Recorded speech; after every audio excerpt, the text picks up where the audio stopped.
तो संजय राउत की जो पर्सनैलिटी है उसकी कई छवि हैं, उसके कई किरदार हैं। वो एक संपादक भी कहते हैं अपने आप को, पत्रकार भी कहते हैं, वो ठाकरे परिवार के सबसे करीबी सलाहकार भी हैं और अपने आप को नेता भी कहते हैं, राज्यसभा में सदस्य भी हैं। सबसे पहले ये देखते हैं कि जब भ्रष्टाचार और मनी लॉन्ड्रिंग पर ईडी की कार्रवाई होती है और हो रही है, तब संजय राउत के तेवर अपनी गिरफ्तारी के समय कैसे हैं। रविवार की देर रात 12 बजे के बाद जब प्रवर्तन निदेशालय के अधिकारियों ने उन्हें बताया कि अब उन्हें गिरफ्तार किया जा रहा है, तो उन्होंने अपने परिवार से विदा लेने से पहले अपने घर में अपनी मां से अपनी आरती करवाई।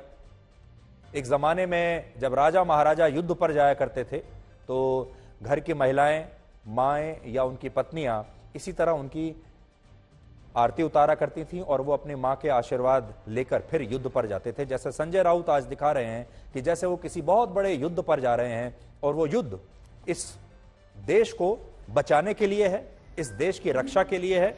और सबसे बड़ी बात यह है कि शायद वो ये दिखा रहे हैं कि वो तो गरीबों की लड़ाई लड़ रहे हैं।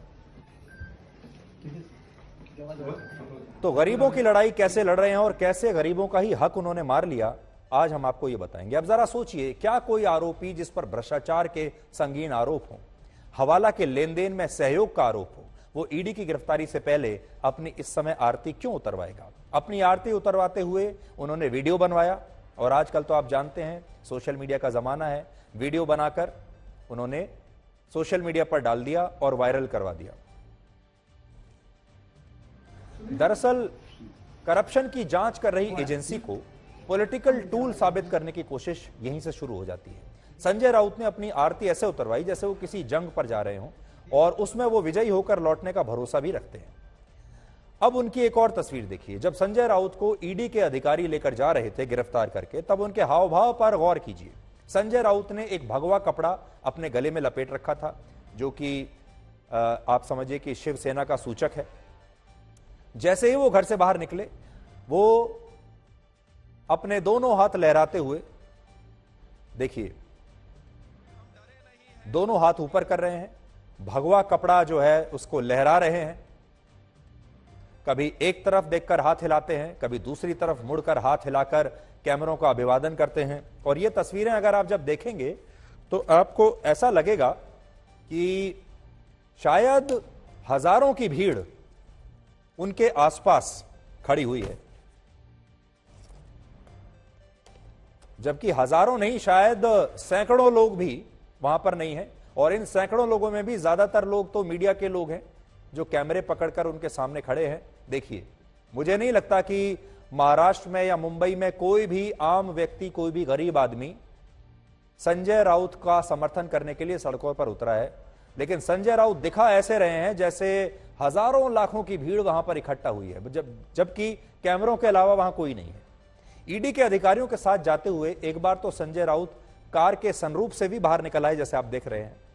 वहां भी उनकी जो पूरी बॉडी लैंग्वेज है वो ऐसी थी जैसे वो किसी बहुत बड़ी राजनीतिक रैली, किसी मोर्चे या किसी बहुत बड़े कार्यक्रम में जा रहे हैं या किसी युद्ध को लड़ने के लिए जा रहे हैं और वहां हजारों लाखों में जुटी जनता का अभिवादन वो स्वीकार कर रहे हैं।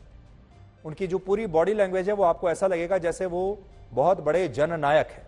और आपने शायद गौर किया हो कि इन दिनों चाहे छोटे मोटे अपराधी सांप्रदायिक घटनाओं के आरोप में पकड़े जाएं या बड़े बड़े नेता करप्शन के आरोप में पकड़े जाएं, उनके बीच फिल्मी डायलॉगबाजी करने का फैशन चल पड़ा है। और ईडी के अधिकारी भी जब संजय राउत को पकड़कर ले जा रहे थे तो संजय राउत ने पुष्पा फिल्म का वही डायलॉग दोहरा दिया।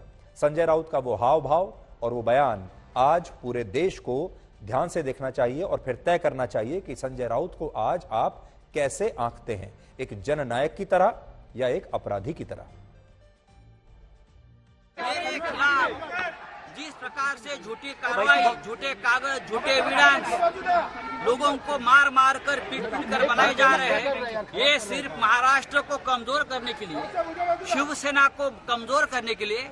लेकिन शिवसेना कमजोर नहीं होगी, महाराष्ट्र कमजोर नहीं होगा। दूसरी बात, संजय राउत झुकेगा नहीं, ना पार्टी छोड़ेगा, ना शिवसेना छोड़ेगा।